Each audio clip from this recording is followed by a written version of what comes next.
Hello friends, ఎలా ఉన్నారు? మొదటి ప్రశ్న, సమాచార హక్కు చట్టం 2005 అమల్లోకి వచ్చిన తేదీ? Answer October 12, 2005. రెండో ప్రశ్న, ప్రజా ప్రయోజనం కాని సమాచారం పొందే వ్యక్తికి సంబంధించి సమాచారం కాని దానిని ఏమని పిలుస్తారు? సమాధానం థర్డ్ పార్టీ. తర్వాత ప్రశ్న, సమాచార కమిషనర్లను తొలగించే అధికారం వీరికి కలదు? సమాధానం రాష్ట్రపతి.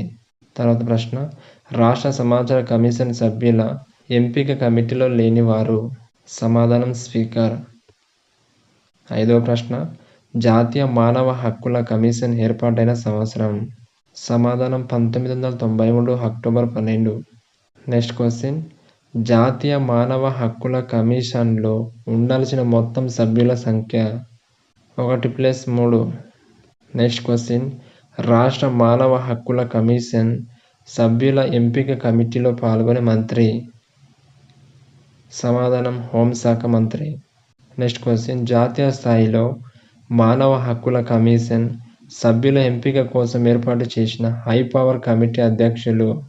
సమాధానం ప్రధానమంత్రి. నెక్స్ట్ క్వశ్చన్, మానవ హక్కుల పరిరక్షణకు సంబంధించి సవరణలను చివరగా ఎప్పుడు చేశారు? సమాధానం 2019. నెక్స్ట్ క్వశ్చన్, మానవ హక్కుల దినోత్సవంగా ఏ రోజును జరుపుకుంటారు? సమాధానం డిసెంబర్ 10.